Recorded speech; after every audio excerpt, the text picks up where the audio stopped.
Pastor Brian and all of those on the instruments using their vocal instrument. It's so great, isn't it, to be part of a church that sings and loves to sing. And we truly are.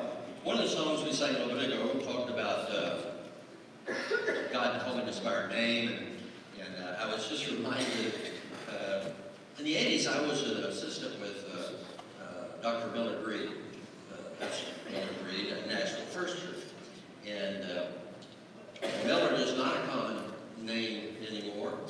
It's like my first name is not a common name anymore, and I'm glad.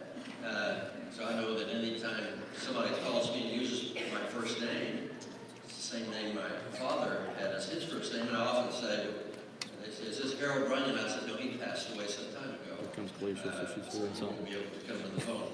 But Miller Reed was telling us one day just after, he said, you know, I have this scan done, and it's mostly women who have this scan done.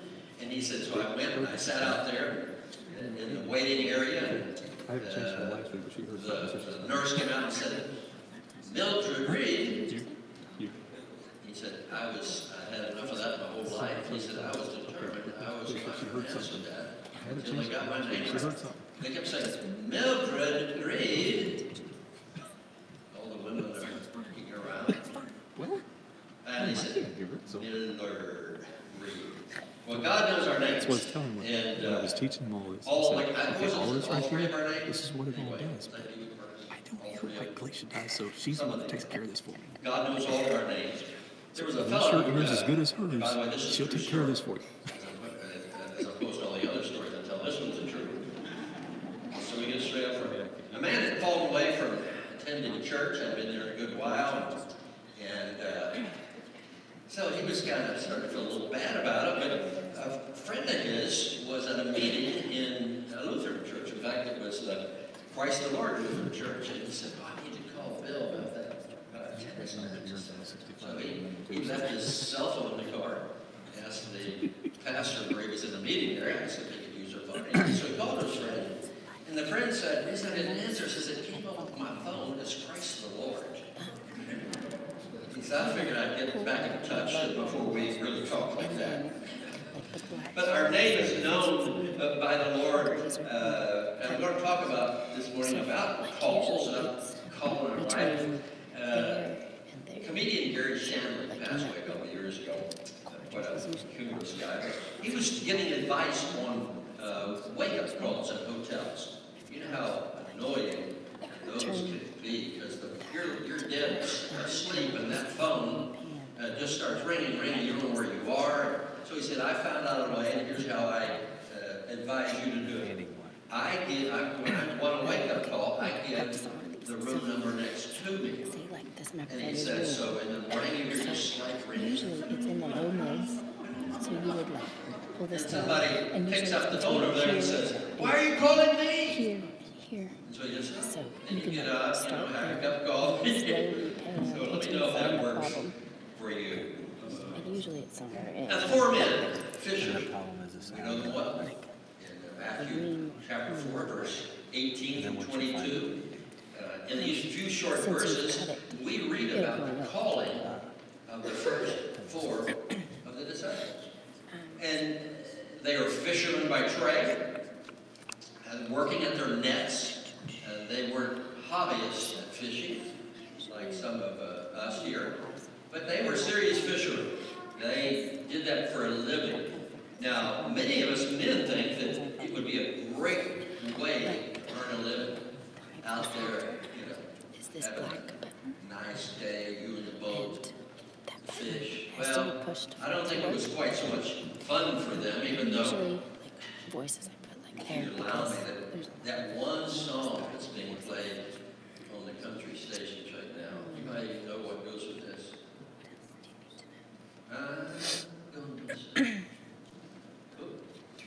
Look at that.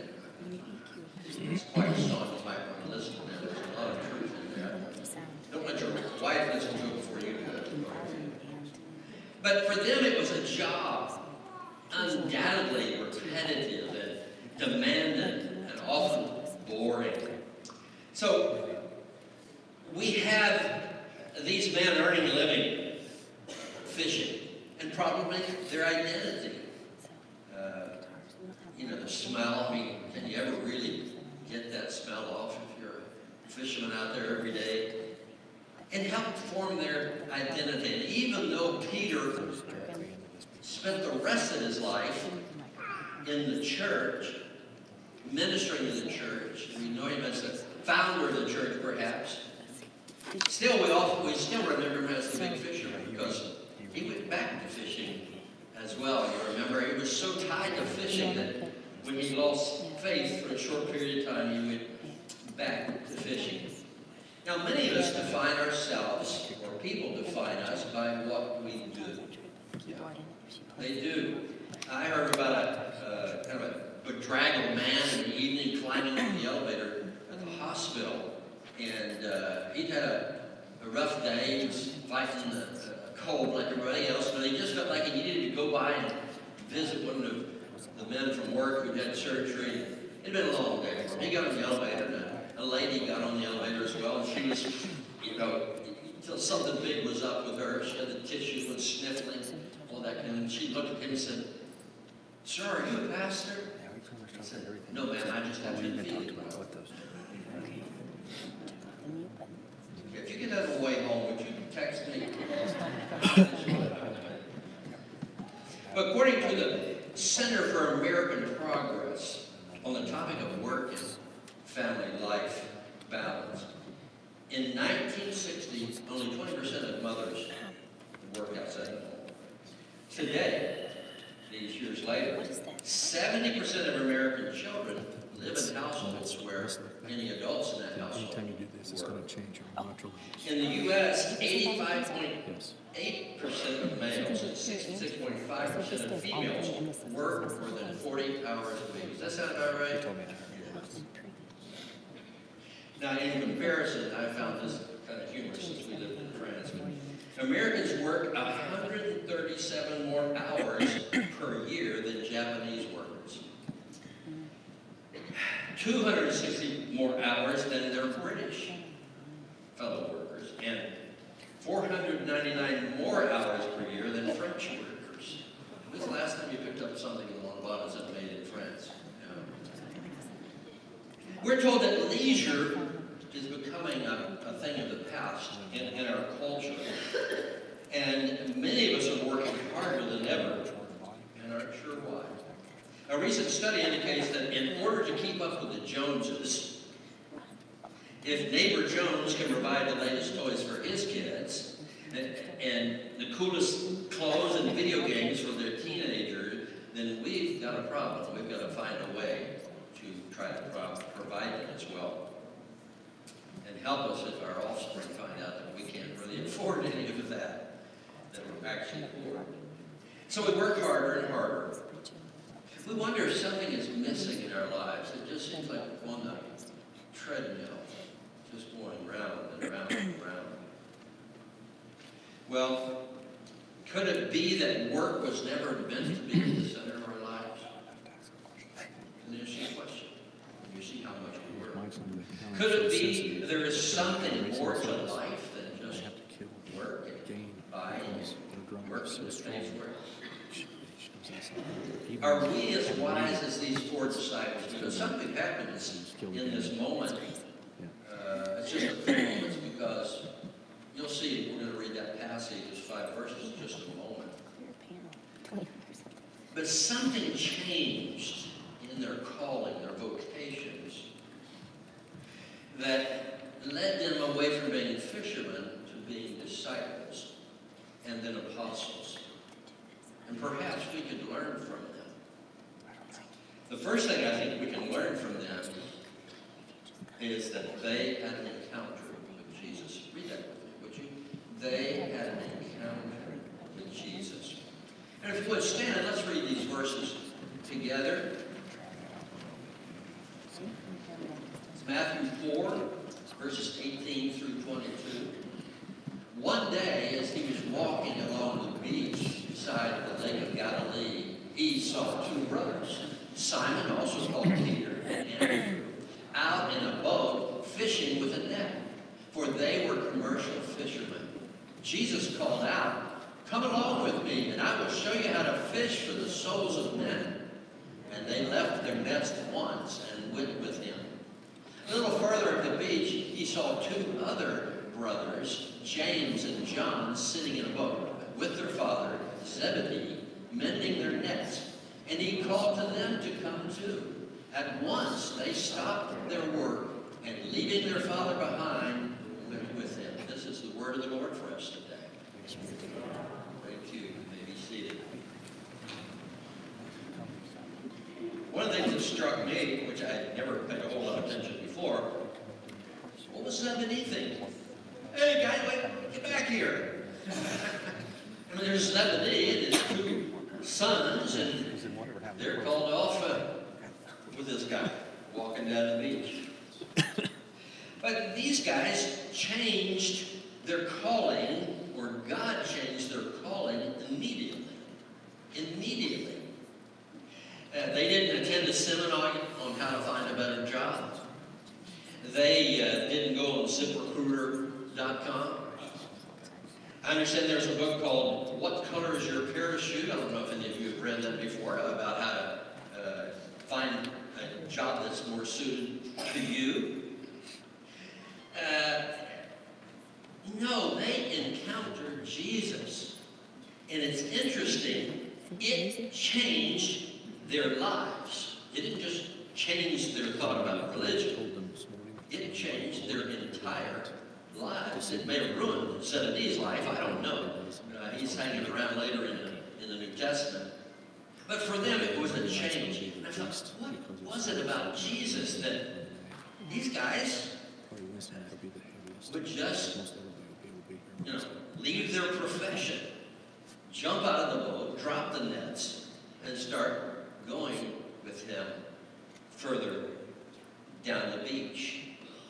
Well, I pray that our church can be a place where people can encounter Jesus. Don't you? Not just meet other nice people. We are nice people most of the time. But where they can encounter Jesus. I pray that our church won't be just another social organization or a club or a fraternity. These all have their place in society, but the church ought to be different. We should be a different place. This ought to be a place where people encounter God. Right? It should be. As I was finishing up my thoughts on this message yesterday, sitting at the kitchen table with my laptop, and up pops one of those, let you know a message has come in. And I looked. It was from someone I hadn't had contact with for a while. It was a young lady, well, young is not relative at my age. She was younger than me anyway. But Doris Daly from Nashville, Tennessee. It was a message on Messenger, and it said, I know I have told you, but if I haven't thanked the Lord for you and the impact on my life, thank you, and may the Lord keep blessing you. 2 hearts. Now, I thought to myself, because I was right at this point in the message, we were talking about church should be a place where people can encounter God. And if there was ever an incredible example, it's Doris Daly. Doris Daly lived in the government housing just not far down from OKC Nazarene College. And I asked her, I said, Doris, you remember back and forth, you have these whole conversations, never say anything. But I said, Doris, how did you start coming to Nashville First Church? And she said, well, these students from OKC Nazarene University invited me to come. So they started coming by and picking me up. And she said, I was 15 years old. I didn't know anybody at that church except for these students. She lived with her mother there in a very dangerous area, just down from the campus. And I asked her, I said, Doris, did your years at Nashville First Church, by the way, she's now 51. I know it makes me really old.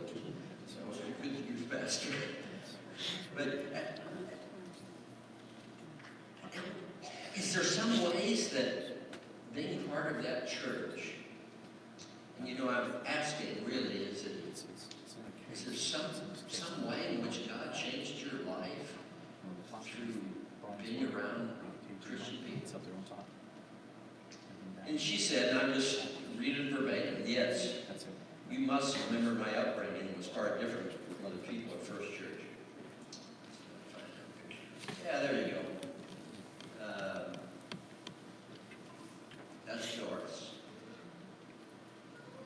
Pam will remember her well also, because we often became the ones who would pass by one church picking her up for a youth outing or something. I remember one Saturday morning, I don't know where we were going, but I remember we were turning a corner, taking kind of a back way, and there was money all over the street. And she and I were late getting to the alley because we gathered as much as we could. We were reaping. But Doris says, my upbringing was far different from the people of First Church. I'd never been around a mother and father in the same house. They allowed me to see a mother and father living in a house and doing good. Only family I ever saw like that was on TV. They showed me how education was important. This was an improvement for me. I hope you understand this. I believe it when they say the Lord put people in your life at the time you need them. I look back and see that today, if not for being around the people at First Church, I would probably be a single mother in prison or dead. Drastic influence of the church.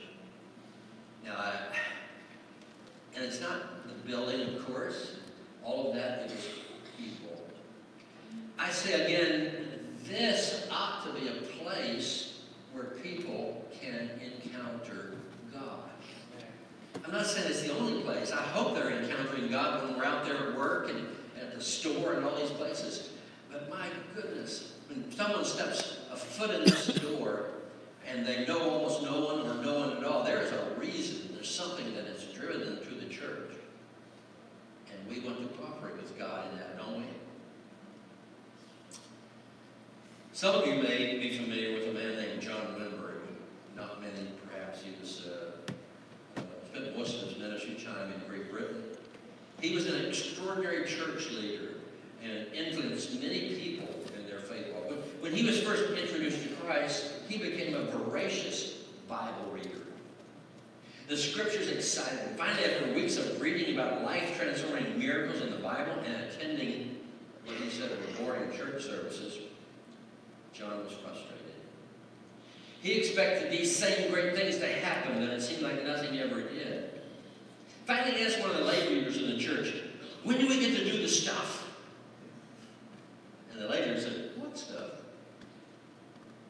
You know, the stuff in the Bible, you know, multiplying loaves and fishes, feeding the hungry, healing the sick, raising people from the dead, and giving the blind sight, that sort of stuff. The lay leader said, well, we don't do that in this church. He said, I want you to understand, though, that we believe those things and we pray about these things, but we really don't do those things. You don't? Well, what do you do? He asked. He said, well, what we did this morning. His response was, for that I gave up drugs. The testimony of the New Testament, the witness of the life and ministry of Jesus and the early church, this is not dead history.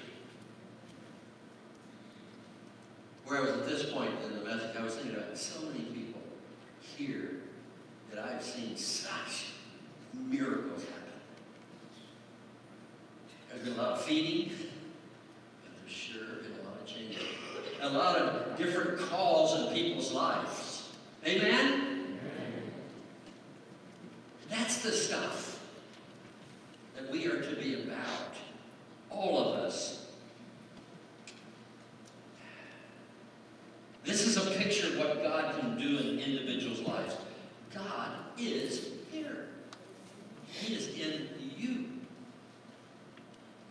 This building feels much more like a church when you are here than when you're not here.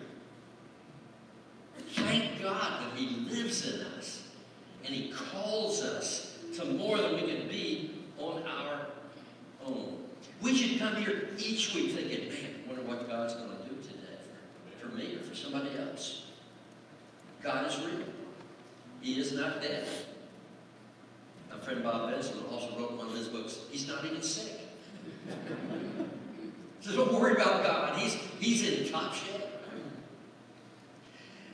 The first disciples had an encounter with Jesus.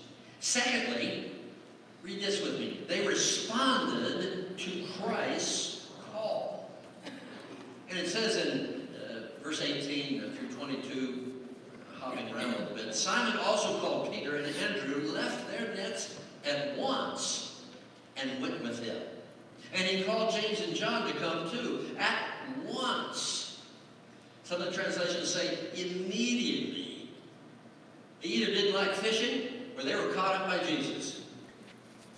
May have been both. And again, they left their father behind for Zebedee. You guys should preach a sermon sometime on Zebedee. There's a whole lot in the New Testament about him.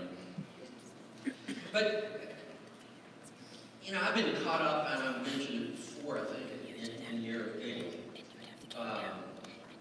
God is still calling people. Do you realize that? He is still calling people. I was so excited about this being in the news.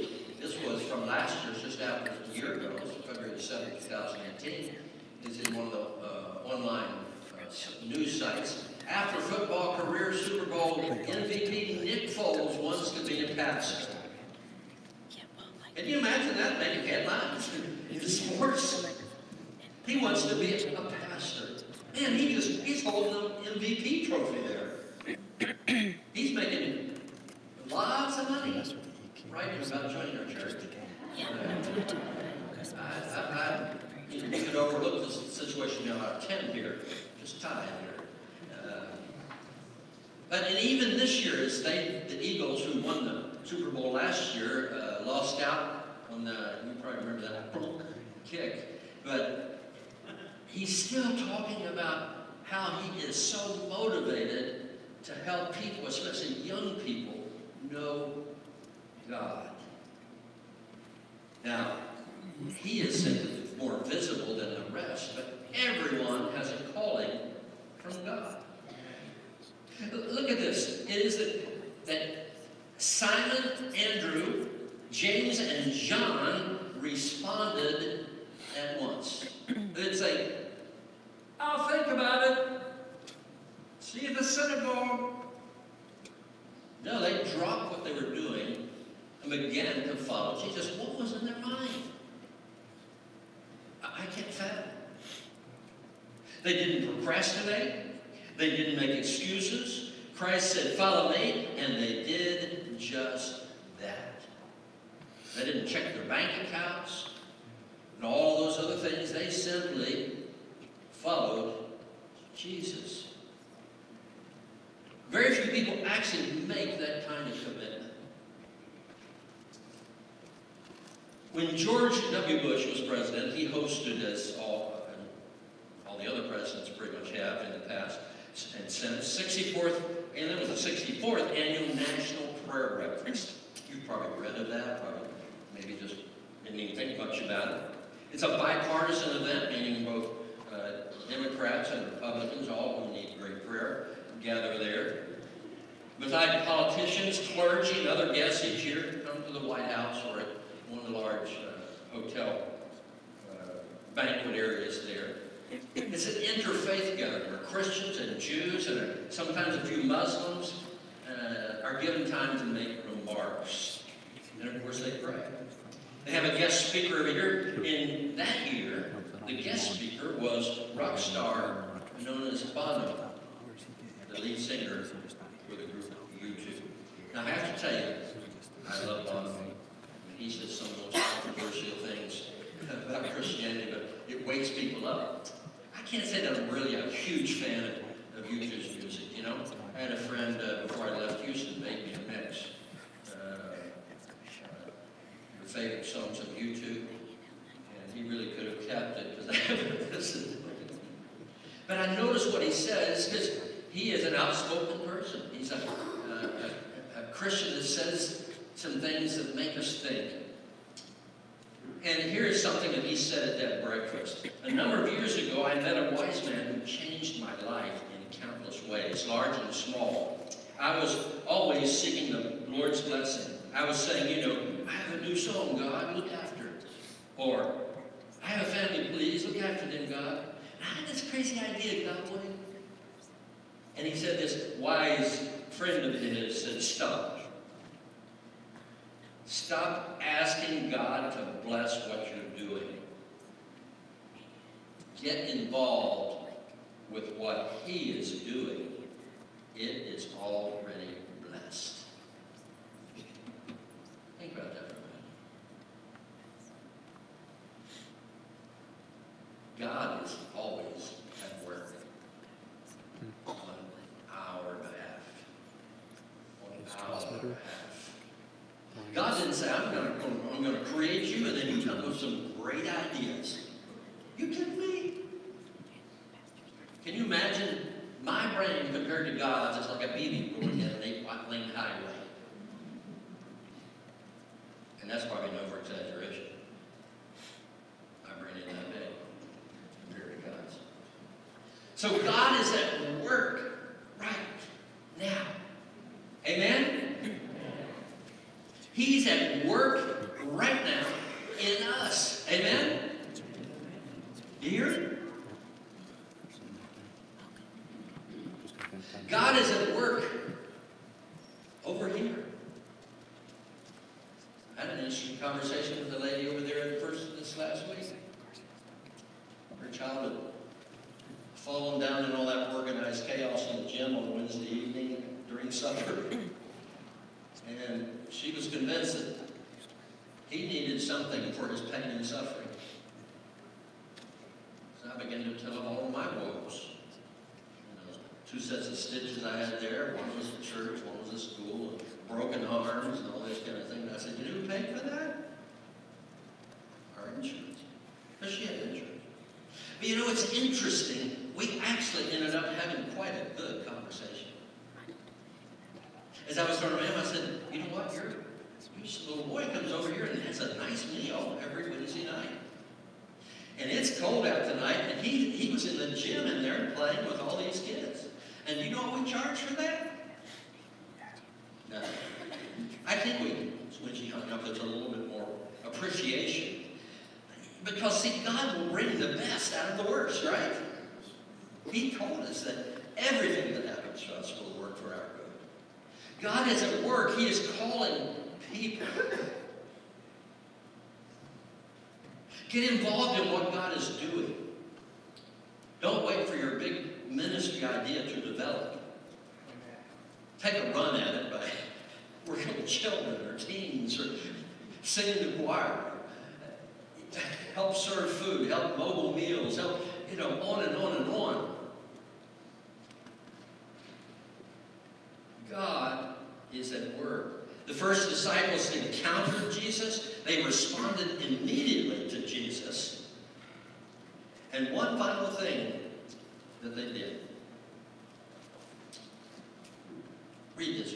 They chose to be real as opposed to respectable. Yeah. I never wanted to be a pastor. I'm just going to be really honest with you. I never really wanted to be a pastor. I know some are thinking, well, why didn't you? But I'm just going to tell you, I said, God, I don't have a pastor's voice. I don't think I can pray like this. And God said, it's okay, you can be real. I said, you're sure? And so I said, okay, I'll be a fool for the Lord. And we all know I've been successful in that, right? Because I was not going to just be respectable. If I can't be myself, then why did God make me like this? Why did he make me like this? They chose to be real. Now let me explain. Some of you will remember Andrew Young. Remember him? From Atlanta, Georgia. He was a congressman. He was an ambassador to the UN, a mayor of Atlanta. Did you know he was also an ordained minister and was quite involved with Martin Luther King? But one day, Andrew Young's daughter came home from college and she said to him, Daddy, I heard a missionary talking about the need for people to go to Uganda and work with people there, telling them about Jesus. And he said, well, dear, things are not all that good there. It's there's a lot of poor people right here in Atlanta you can help. And if you've had a college-age child, or that didn't suffice. She said, Daddy, I know that, but I really believe that God is calling me to Uganda. That's a problem when you're a pastor. Your kids start saying, God told me this, God told me that. What are you going to say? That's where he was. And he said to her, honey, it's dangerous over there in Uganda. You could get hurt. I know, Daddy, but I could get hurt right here in Atlanta. Honey, you could get killed over there. And she said, Daddy, I could get killed anytime, anywhere. I believe that God is calling me to go to Uganda. He said he prayed about it. He thought about it. He thought how many times he preached about these kind of things, and here it was staring him in the face. Could he really be a parent? And he said that when my daughter walked onto that airplane, he said, I realized in teaching her, praying with her, and baptizing her as she grew up, what I said I wanted most for her was that she would become a respectable Christian, but I wasn't prepared for her to become a real one. It's great for everybody else, isn't it? Yeah. I understand now. Can you imagine what Pam's parents, my parents thought when we took our 3 to Africa? I really feel a lot more understanding for them now today than I did back when I was 36. Do you hear what he's saying there? There is a difference between a respectable Christian and a real one. Pollster George Gallup calls it the difference between being a believing Christian and a belonging Christian. Anybody can belong to a church. That's different from believing in God's purpose in the world and seeking to be a part of achieving that purpose. In closing, I'm going to ask you a couple questions. Are you a believer or simply a belonger? A believer or a belonger? That's an important question. I got another one for you. Are you satisfied with being a respectable Christian? Or are you a real Christian? I can't answer those 2 questions for you. I'm not going to judge people in any way. Only you and God know the answers. I do know that Peter and Andrew and James and John, Peter became the leader of the early church. Andrew is often praised as the first evangelist of the early church. John, the son of thunder. Boy, how'd you like to have that nickname? I think that's where they got OKC Thunder from, I'm sure. He became John, the beloved disciple. He never mentions himself. He just, in his gospel, continually says, the one Jesus loved. So he's the beloved disciple. And he wrote Revelation at an old age on the Isle of Patmos, exiled there. John's brother James is less prominent. Yet, did you know that in the biblical record, he is the only one of them all that's ever mentioned that he was beheaded? Now, there is tradition about the others, but James, it tells us in the record of the New Testament that he was beheaded for his faith by Herod Agrippa. While church tradition tells us the other martyrs and other biblical accounts, Jesus' 12 by 11 to 12 were all martyred. Upside down, being hung on the cross, being stabbed, on and on. You see, from the day they waded out of the water, they were believers. Now, they didn't know what they believed yet. They believed in Jesus. You say, well, I don't know if I know enough to believe. Well, look at these 4. They just hooked on. and follow and learn. But none of them settled for being respectable simply, but they wanted to be real. They gave their lives for it. They encountered Jesus and they responded. May the same thing happen to you. May the same thing happen to me this day, every day. Let's stand and pray this prayer together. Would you join me in this? We are leading up to revival, as I mentioned earlier. Revivals historically always begin with prayer. And they begin with prayers for ourselves. And so let's just pray this brief prayer and pray on our way home through the day. Dear God, thank you that you are not a God who plays favorites, calling some to yourself while not calling others. No, you call all of us and give us interests and abilities and opportunities for us to be active in your purposes to bring the world into your family. I want to encounter you this morning through the Holy Spirit and to respond to your call at once. I desire to be a real believer in the name of Christ. Our musicians and singers will come, and we are going to pray. Do not fear what God wants for you. What he has for you is the best. Whatever he has for you, he has designed it for you. And he has designed it for you to bring you into his own, and then for you to be him going out where you work, where you live, where you shop, your family members. So I urge you today to just make sure that God knows your heart is open for him today. Declare it. If there is sin that would keep you from being able to receive from God, confess it to him. You confess it right where you are. You confess it here at the altar. You don't have to confess it to me. You can't tell me about that if you want to. But respond to the Lord today.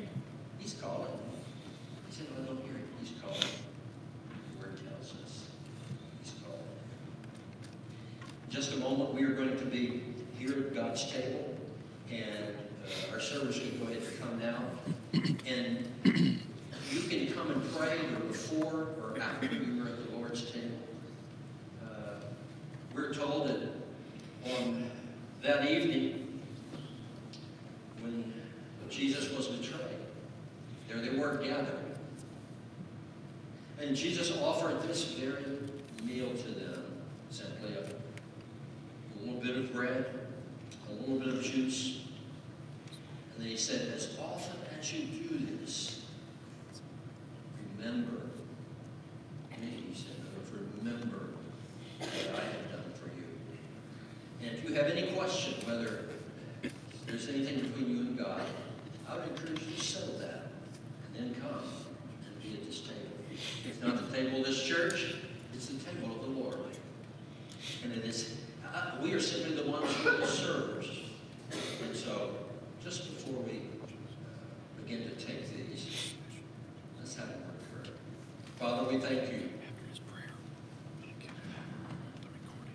that you love us.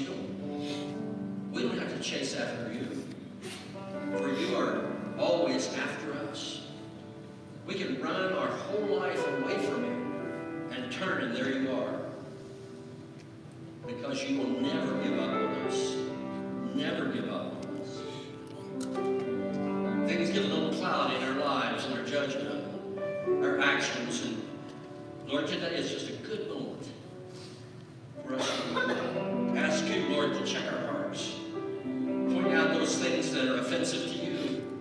And then just simply offer them up to you with repentance. Scripture tells us that you are faithful. You will forgive us. You will cleanse us from every wrong.